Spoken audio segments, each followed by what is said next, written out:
So I'm using these three colors to do the iridescent scales. I wanted it to be the same colors, almost like an oil slick that, you know, there's a lot of nail polishes that do that green to purple transition, and that's what I was trying to go for. So let's see if I can manage to do this with one hand. So the first thing, I'm going to do this section, and the first thing I do is, for each area, I do the darker shaded scales, just so that I don't get confused about what I'm doing. And then once those are done, then I do the light ones. It's more obvious somewhere like here or here.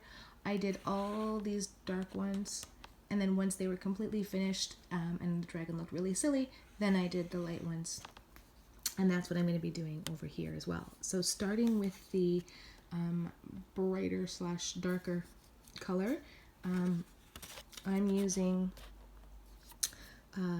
48 and 47, and the green I'm using is 78. So this one and these two. So starting with 48, and I'm going to start for all of them with 48 to do my deepest tones, and then 47, and then finish off with 78.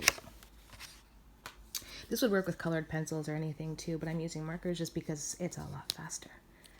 And you can see how tiny this is. So I'm going to do the shadowed areas first, and then the light areas.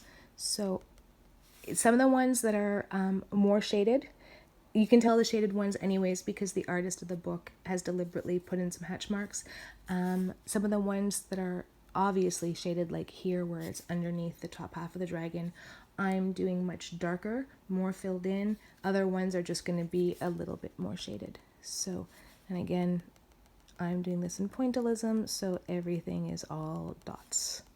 Which again, apologies if the camera shakes and tries to focus.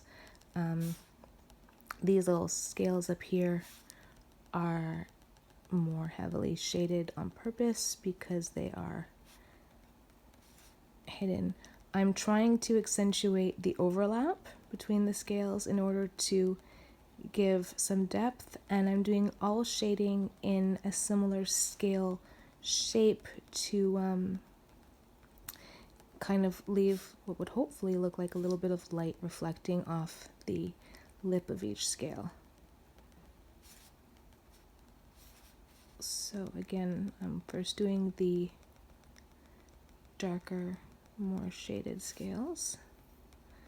And what's fun about working in Pointilism is that you're almost never really locked into a mistake if you make one. If I decide that I want this to be darker after, because it's dots, I can then go in and add more dots to make it more dense. True, you cannot take away, and especially with markers, you can't build up lighter colors on top of darker ones, but you have so much more freedom to change shades by blending colors. If you look, for example, this video is all over the place. If you look, for example, over here at the mountains, I didn't have a color that I really wanted to use for the mountains from the colors that were available from these markers. So I kind of made my own. They are a mix of a beigeish orange color, there's some gray tones, and there is some chocolate brown. And up really close, it looks kind of silly. It looks like they're spotted or diseased or something. But when you go further away, that's the effect that I wanted. This kind of not really taupe or beige, but these stone mountains off in the distance. And that's something you can do with Pointilism. Unlike colored pencils, where you have to blend the different shades together to get the color you're after.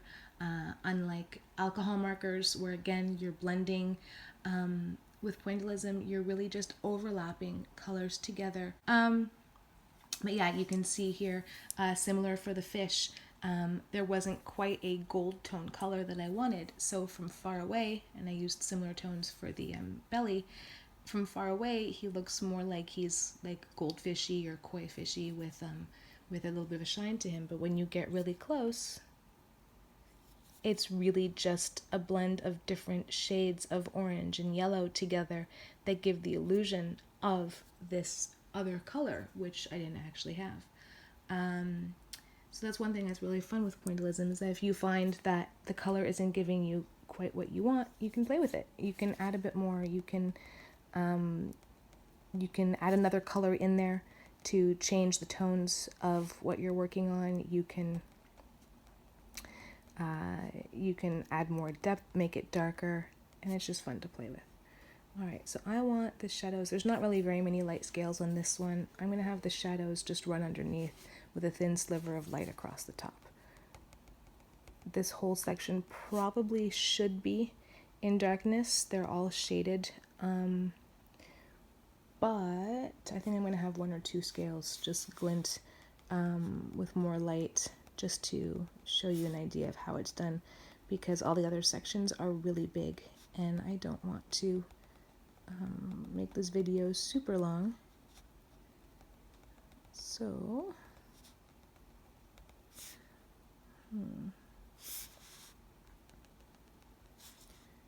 yeah, I think that's it. We'll just have a couple where the light's hitting. That will be the lighter scales, and all the other ones are going to be dark.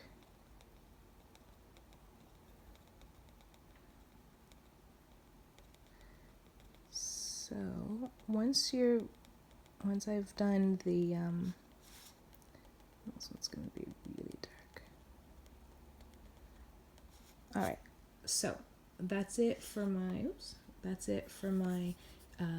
darker color. Then I'm going to go in with my other purple, and I'm basically neatening up the curved line at the bottom of each scale and just adding a bit more depth of color, basically taking them from kind of haphazard into more obvious rounded scales. My original scales I had left at this point. I was worried about mixing the green and the purple, and I didn't want to mess up the picture, so I had started off doing some scales and just left them purple. But then when I stepped back and took a look at it, which is something with pointillism you really have to do frequently to get a true picture of what your image looks like, I found that they too closely resembled the dark blues in the water areas, and I was afraid that the dragon would not stand out. And since he's the star of this photo, of this picture, I wanted him to stand out. So now I've done the second shade of purple in this area. And then lastly, I'm going to go in, and this is the one area in the entire picture where I've used both sides of the marker. You could do it all with only the fine liner side, but then it just takes forever. So I don't know why I kept telling myself it was cheating. It's not cheating. I'm just making spots with a bigger dot. It's very haphazard. It's still dots, so I'm still not breaking my self-imposed pointillism challenge. I don't know why I decided to give myself this challenge, but I did, and to be honest, I'm loving it. I'm adoring how this photo's, I keep calling it a photo, how this image is coming out, and I might actually wind up framing it. But yeah, this is very, very haphazard dots. It covers a wider area faster, which is incredibly helpful. And then using the fine liner side, I'm just going in and filling in. I don't want anything too opaque. I don't want to fill in the whole thing, but I want to blend out the light ring at the base of each scale, so it's not such a harsh, obvious light line. I want it to still have a bit of a glow at the base of each scale, but not be just a bright, like, oh look, there is an obvious white line. So I'm just using the fine liner on the green marker to, I would make air quotes if I had a free hand, to blend out the larger dots from the brush side of the green marker. So that's the darker scales. Now we're going to do the exact same thing, but just much less densely, in order to have the scales that the light hits more. So once again, I'm starting with my darker of the purples, or brighter darker of the purples, but in this case I'm mostly just going to accentuate the overlap where the scales lay upon each other, really just to give some depth and show that the scales aren't flat and that they really are lying over each other.